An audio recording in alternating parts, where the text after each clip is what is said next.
What's up guys, Hobo88 here and welcome back to rFactor, having another run in the big block modifieds. This is another request that's come through and it's taken a while to get it done, but this one has come through from, well, a number of people, but J&J Vlogs asks if I can do big block modifieds as Jimmy Phelps in the 98H at Weedsport.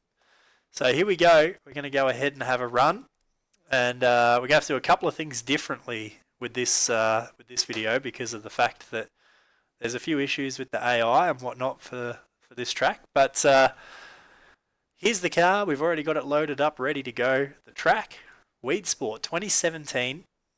And what we're going to do is actually go and load into a test session first, and then back out and come and check on the race after that, because the AI in a practice session at this track are horrendous. Just real quick, while we're looking, here's my global device settings in my Logitech profiler for my Logitech G27, and I'll also go in here and show you my rates. So here is my settings in-game for the Logitech G27. I hope that helps some of you. I know people are always asking about my wheel settings.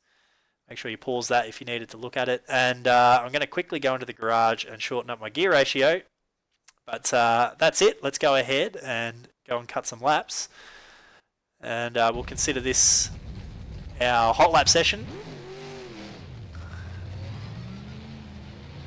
It's another pretty good mod, really. It fleshed out the track pretty well. I like it when it's more immersive that way rather than just a blank default pit area. A little bit of detail going into the track. It's a very, very strange shaped track, this one.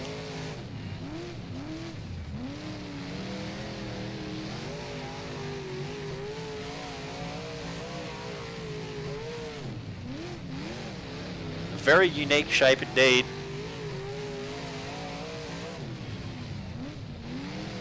Oh. There's a fence. So it's got that D shape about it with the tight exit off 4, tight turn 1 as well. But this turns 1 and 2 here, it's sort of like a double apex, I guess, in a conventional road going term. It's a very unusual shaped corner indeed. But it's a good track. It's different. I like anything that's different. Creates a bit of a challenge. I think the low entry into 1 is the way to go here. Get a little bit more of a conventional swing around 3 and 4, mid or high line. But that low entry to turn 1 and then wash up the track through 2 seems to be the best way to go about it here.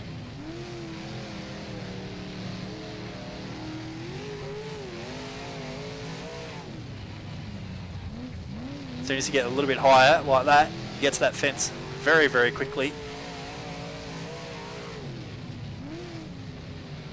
Low line through 3 and 4 works pretty well as well. So as much as I like the track, it doesn't really suit me. My preference is that I normally like to run high on the track. I like to be able to bang the cushion, run the fence. This isn't one of those tracks. But that's alright. We're not really being all that smooth right now. We are just using the baseline setup with the gear adjustment, so like usual.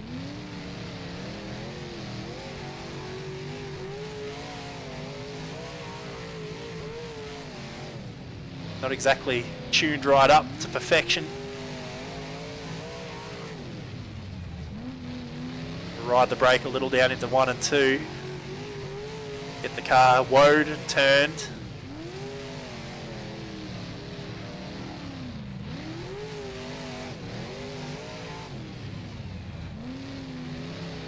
Very, very low entry into 1.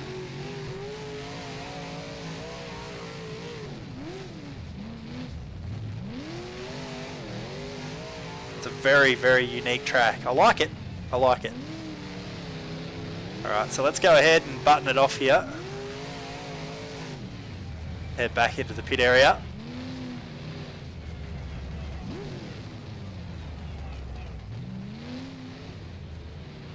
We'll stop up here on the scales. Take a look at the replay for a couple of laps. Oops. Just to get a bit of a look at it, and then we'll back out and we'll go load up a race session. I'll tell you what, these big blocks, I love them. They're so good. They're just so good.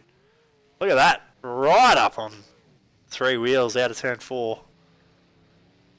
That was a really good shot, actually, of the car as it came across that bump on the exit of 4. There's no surprises that these cars are so popular. They're just got a lot of attitude about them. They're good to watch, and they're very, very fun to drive. Alright, that's the end of the practice session there, so let's go ahead, exit back, and we'll load up a race. Now, the race is going to be hit and miss. I've got it at, I'm going to bump it 1% down, 99% difficulty. It may be a little low, but I don't want to push it too much because the AI are very sporadic here, and they're the problem is that when they get that way, that as soon as they start to tip over and get upside down and spin out, from there on out, the rest of the race is just chaos. So I want the AI cars to stay in control. So they may not be as quick as I'd like them, but I want them to stay somewhat under control if I can. So on top of that, we've also got a bit of an issue with the starting procedure. I think it's a three nearly full speed pace laps before we get a green flag here from the testing I did. So we'll see how it pans out. I hope for the best, but this is going to be a very unusual start to this race. So off they go. Going to hang back a little bit of space, so they all bunch up, check up, passing each other. Some cars are going full speed, some cars aren't. I think we do this for 3 laps before we get it. Oh no, we do straight away. There it is. Whoa, whoa, whoa. So that's good. We can get racing nice and quickly. Whoop.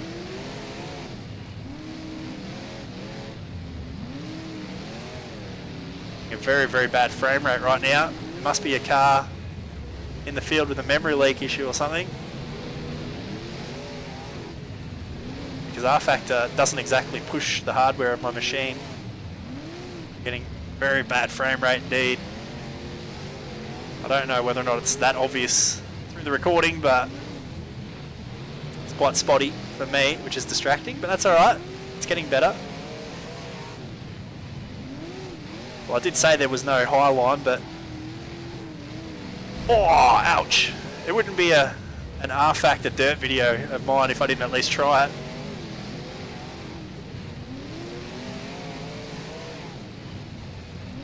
Apparently I'm not convinced and I want to go again.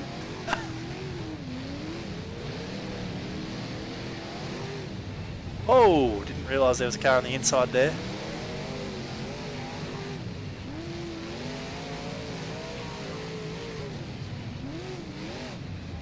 Starting to spread out a little here.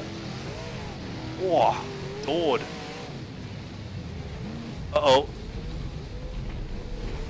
Uh-oh. Stalled out. Stalled out. Lucky I've got the damage turned off. Man, these cars, when you come to a complete stop in high gear there, it's real trouble. Sitting there, Formula D style, clutch kicking it. Trying to get the thing to launch off the line in second gear. Wasn't having any of it.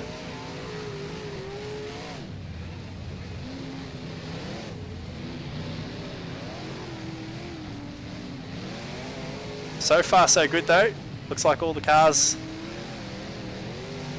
kept all 4 wheels on the ground, mostly. Oh man, did I just get put in the fence hard there on the 99. The only problem with the AI really at the minute is that they're running a really unusual line, I guess, making them very hard to race with and pass.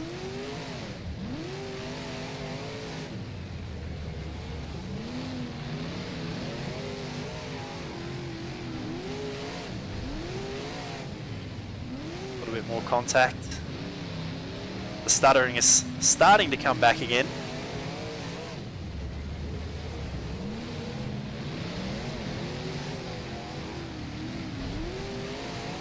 Sort of cut down weird there at turn 2.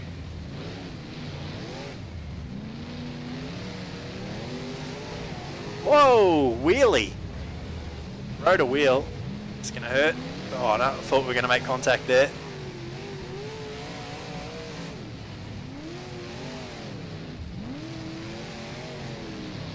Start trying to get back into a bit of a rhythm again. I take a really high entry into 1.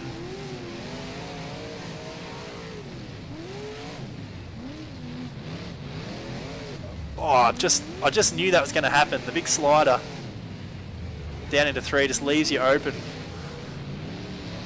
Coming up off of 4.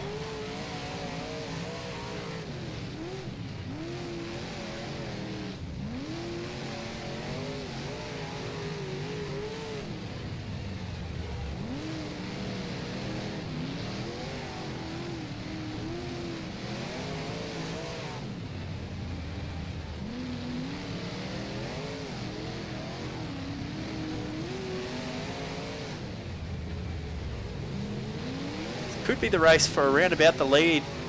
Oh, I see a car on the infield. Oh! Wasn't watching. I saw a car on the infield. Distracted me, took my attention away. Oh, not again.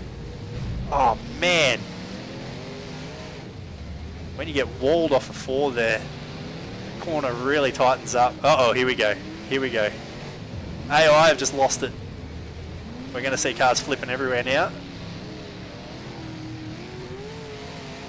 I feel like this is the race for the win. Might be in 4th place here.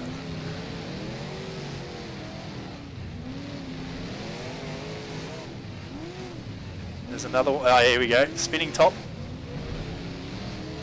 I was wondering where that blue car went.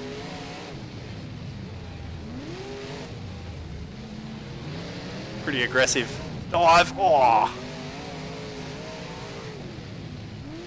I was hoping that car stays stuck on the inside of the wall there. Turn 4. Oh, pushed into the wall again. Alright, we should be clear now in the lead. Amazingly, it looks like that blue car's restabled itself and gotten going again. That doesn't happen often once they start to do the spinning top. Now we've got a bit of space, we can open it up, drive our usual line.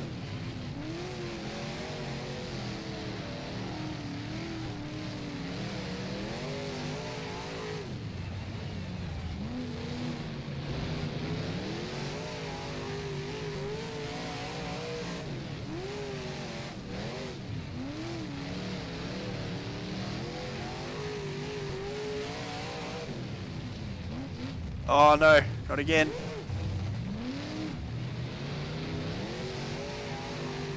Man, turn 1 is tough.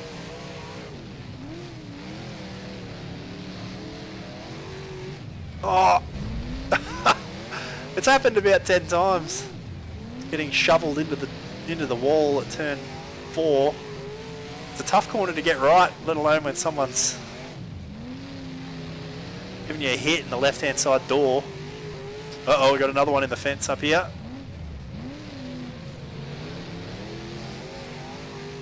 Such a shame that the AI doesn't handle themselves better. That was just absolute perfection there on the last lap too. Through 3 and 4. As we get the checkered flag, it's only a 25 lap race, so over fairly quickly, but although there wasn't really much of a race going on there with the AI, that was still really good fun. And this track, I really like the fact that it's different. That's what I really get for this sort of place, is just that it's unique. It's different to what you expect from anywhere else. I really, really like that. And it's the first time I've ever seen this track, and I think it's great. So thanks very, very much to all of those who suggested that we run at this place, but also to J&J Vlogs for his suggestion, specifically to run in Jimmy Phelps' car. It was great fun. I hope you guys enjoyed watching it. Hit that like button if you did, and subscribe to the channel if you haven't already. It means a lot to me, and I appreciate each and every one of you that do. But that's it for this video, guys. Thanks for watching. We'll see you in the next one.